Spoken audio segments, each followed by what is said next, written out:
સુરતના ચૂંટણી પ્રચારમાં રાજકીય ગરમાવો વધ્યો છે। કેન્દ્રીય મંત્રી સી.આર. પાટીલ હવે એક્ટિવ મોડમાં દેખાઈ રહ્યા છે। શહેરના અલગ અલગ વોર્ડમાં ચાય પે ચર્ચા કાર્યક્રમો યોજી તેઓ કાર્યકર્તાઓમાં જોશ ભરી રહ્યા છે। સુરતના વિવિધ વિસ્તારોમાં કેન્દ્રીય મંત્રી સી.આર. પાટીલ દ્વારા ઉમેદવારો અને કાર્યકર્તાઓ સાથે ચાય પે ચર્ચા કાર્યક્રમ યોજાયો હતો, જેમાં મોટી સંખ્યામાં કાર્યકર્તાઓ જોડાયા હતા। ચૂંટણીને ધ્યાનમાં રાખીને કાર્યકર્તાઓનો ઉત્સાહ વધારવા અને સંગઠન મજબૂત બનાવવા પાટીલ મેદાનમાં ઉતર્યા છે। તેઓ સીધી મુલાકાતો અને સંવાદ દ્વારા મતદારો સુધી પહોંચવાનો પ્રયાસ કરી રહ્યા છે। ચાય પે ચર્ચા દરમિયાન સી.આર. પાટીલે વિપક્ષ ઉપર આકરા પ્રહારો કર્યા હતા। તેમણે કહ્યું કે ગઈ ચૂંટણીમાં જીતેલી 27 બેઠકો આ વખતે ફરી જીતી બતાવો તો હું માની લઉં।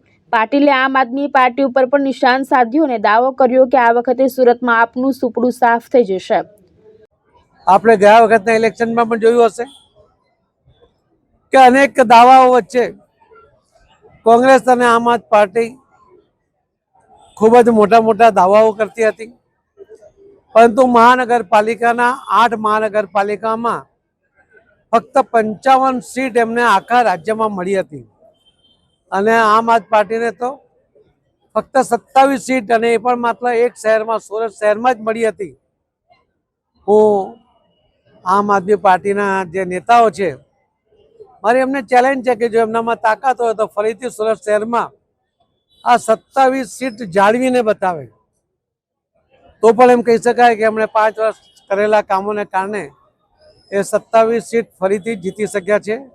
એવી કોઈ શક્યતા નથી, કેમ કે જેમણે એમને મત આપ્યા હતા આજે એ ભરપેટ પસ્તાય છે।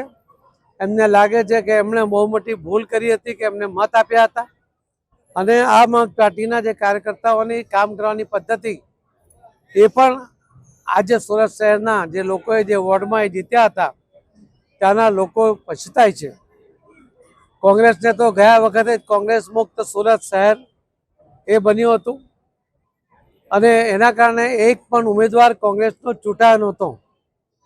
ફરીથી આ વખતે પણ એ જ શક્યતા છે કે કોંગ્રેસ કોઈ ખાતું ખોલી શકે એમ નથી। આખા રાજ્યમાં જ્યારે ફક્ત 55 સીટ એમને 8 મહાનગરપાલિકા મળી હોય ત્યારે એનાથી પણ સારો દેખાવ કરવાની એમની કોઈ શક્યતા હું જોતો નથી। ભાવેશ ઉપાધ્યાય, દ્રષ્ટિકોણ ન્યૂઝ, સુરત।